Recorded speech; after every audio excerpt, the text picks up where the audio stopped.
The Manii show has just single-handedly, hands down, put every apology video available on YouTube to shame.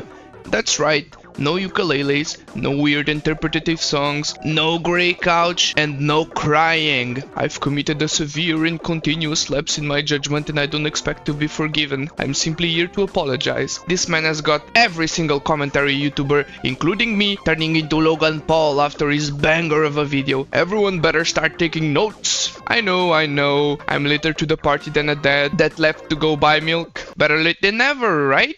This is also kind of a follow-up to my YouTube's biggest problem video, where I talk about some notorious copyright abusers who were abusing the YouTube systems harder than a drunk husband in the 1930s. I already talked about Sniper Wolf. It appears as if some impersonator was copywriting videos disguising himself as a fake agency, and today is the Manii show's turn on the ringer, since I criticized them, and now he responded. I want to set the record straight about what has happened since I returned from my very first VidCon last week. Weird flex, but okay. Being a content creator, it's a full-time job, and it's a ton of work. Well, I'd beg to differ. I do videos almost every day. I watch tons of other creators who also put out content almost every single day. And just because we have less subscribers doesn't mean we don't put as much effort into our videos. Listen, Manii's apology is almost perfect. Still, it doesn't mean that we can pick it apart. Just sit tight, it'll get better, I promise.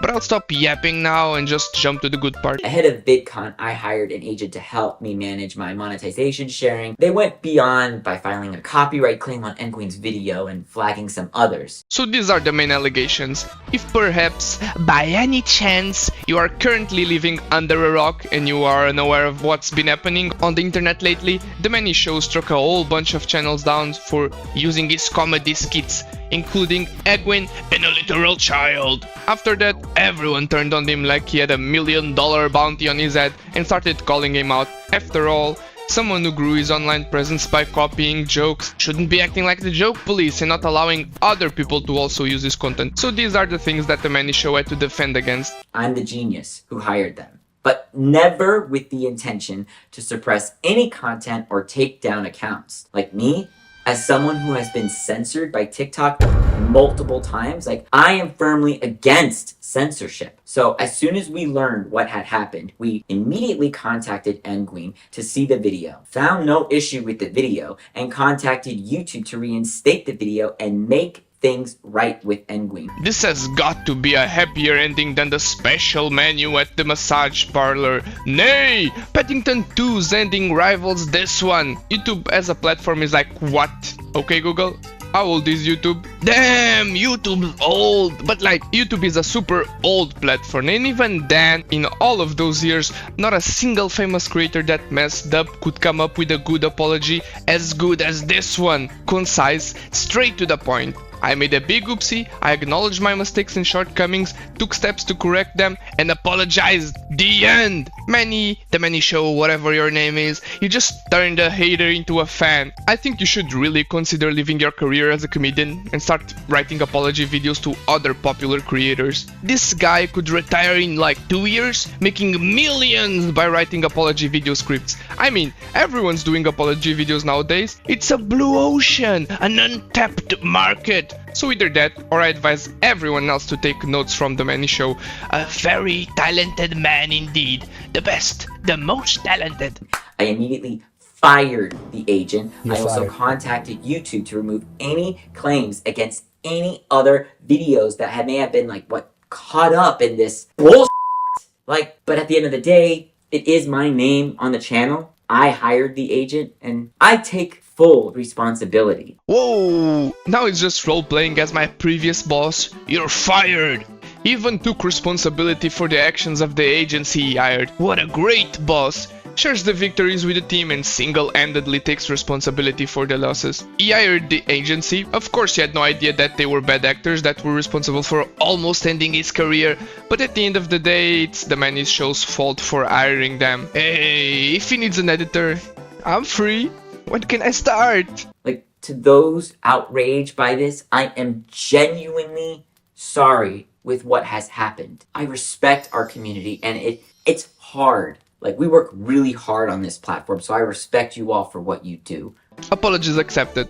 I'm not even mad. Not that I was ever mad to begin with. To be honest, I'm just surprised that he could come up with a 200-year apology like this one. Out of all the people, before this entire story came out, Manii was probably one of the people I was least expecting to literally give the best apology the world has ever seen. While some of you may disagree with what I do, mine is a comedy channel, and I certainly have no problem with people making fun of me. I've seen a lot of hater video thumbnails, and many which are way better than mine. Like, have you seen some of these? Like, I've laughed at some of the things Engleen and Penguins and others have said. After all these months, I'm still not here. Why are we still here? Just to suffer? Please, algorithm gods, notice me, senpai, just this once. Anyway, he's not even mad at us commentary channels for calling him out. He's laughing with us. After he said my name, I was actually kind of starstruck, but heartbroken at the same time because, like, he might think I'm Brent Rivera 2.0. But am I gonna hate him and his content because he said mean things about me? No, my feelings are not hurt, and actually, all the things he did say are actually kinda sorta funny. I agree with Charlie though.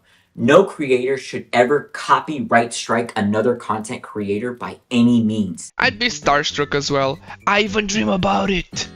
So we've recently found the president of yapping on YouTube, the CEO of talking without actually saying anything of substance, some random guy hiding his face behind a PNG picture like a drunk driver hiding from the cops after a hit and run. I'm so sad that I've yet to make it to the Wall of Haters section on his channel. One day, I'll keep working hard and diligently. I'm sure that maybe one day I'll manage to make it up there. But yes, anecdotes aside, I think that unless someone straight up copies your video and reposts it, no creator should try to copyright strike others. The system is really easy to abuse, but with great power comes great responsibility. So respecting this unspoken rule that YouTubers have set in place is important to keep peace and order.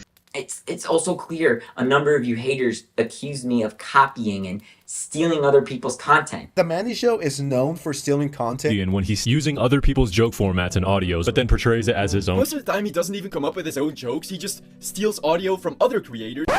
You literally have a fundamental misunderstanding of how YouTube Shorts and TikTok platforms are engineered. Every YouTube short video is uploaded with two options under Shorts remixing: allow video and audio remixing, or allow only audio remixing as shown in the image above. Enough glazing, I got my points across. Great apology, 10 out of 10. No ukulele, straight up owning to his mistakes. Even stands his ground saying that copying audio is a feature. This feature is also available in long form content. It's called allow audio and video remixing. I kinda agree, kinda don't with this point, since just because it's a feature, it's still copying the joke. Manii is making the jokes transformative by creating his own footage, but the audio, which is the actual joke, is still not original. The same way that people don't like Amy Schumer's comedy or other comedians that steal jokes. I mean, Manii is just playing the game. I can't blame him. There are countless other TikTokers and short form creators doing the exact same thing. Even I, in a completely different genre, doing commentary, am basically following the commentary video format. Although I come up with my own scripts, the only thing I reuse is the footage that I'm commenting over. Hey, at the end of the day, he properly apologized and stood his ground where it was needed. I respect that. Even though I don't consume nor do I think that his type of content is my cup of coffee, I respect him now for doing what looks like no one else in this entire platform could, and say, I'm sorry.